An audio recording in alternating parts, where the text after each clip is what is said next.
দফা বাস্তবায়নে আসলে আপনারা কিভাবে কাজ করছেন বা এটাকে এগিয়ে নেওয়া তারেক রহমানের দেওয়া যে ৩১ দফা দাবি এই পর্যায়ে আপনি নিশ্চয়ই খেয়াল করেছেন আমাদের দলের সকল পর্যায়ের নেতা কর্মীরাই এটাকে একটা কি বলে অ্যাওয়ারনেস প্রোগ্রামের মধ্যে রেখেছেন, প্রচারণার মধ্যে যে আমরা আসলে কি বলতে চাই। ফলে এটা একটা জাতির কাছে বিএনপির একটা প্রতিশ্রুতি তুলে ধরা হচ্ছে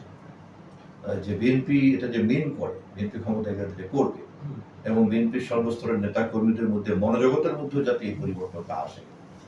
যেমন ধরেন অন্য সব বাদ দেন,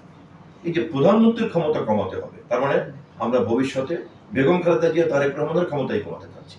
এবং সেই প্রস্তাবই বিএনপি দিচ্ছে। এই যে নিজের ক্ষমতা নিজে কমাতে চাওয়া, অতীতের অভিজ্ঞতার আলোকে গত 50 বছরের ইতিহাসে বাংলাদেশের কোনো দলের কিন্তু কোনো এই আত্মোপলব্ধি কথা বলে নাই, কোনো দলই কথা বলার মতো কথা বলে নাই, বরঞ্চ তারা শেখ হাসিনাকে সম্রাজ্ঞী বানিয়ে ফেলছে। সেখানে আমাদের দেশনেত্রী বেগম খালেদা জিয়া নিজে বলেছেন ক্ষমতা কমাতে হবে, তারেক রহমান নিজে বলেছেন ক্ষমতা কমাতে হবে,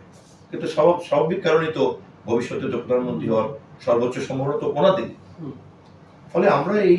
দাবিগুলিকে, এই ধরনের প্রতিশ্রুতি যতগুলি আছে, এই প্রতিশ্রুতিগুলিকে জনগণের মধ্যে প্রচার করে করে আমরা তাকে সজাগ করতে চাচ্ছি, সচেতন করতে চাচ্ছি, প্রতিশ্রুতি দিতে চাচ্ছি এবং দলকেও প্রতিশ্রুতির মধ্যে আমরা আটকে রাখতে চাচ্ছি। এবং আমাদের এই আন্তরিকতাই প্রমাণ করে যে আমরা যখনই ম্যান্ডেট নিয়ে, নির্বাচন নিয়ে রাষ্ট্রকে আমরা আমাদের হাতে পাবো,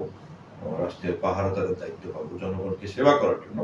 তখন এই সংস্কার কর্মসূচিগুলিকে আমরা রাষ্ট্রীয় শক্তিকে ব্যবহার করে দ্রুত সম্পন্ন করব গণতান্ত্রিক পদ্ধতি।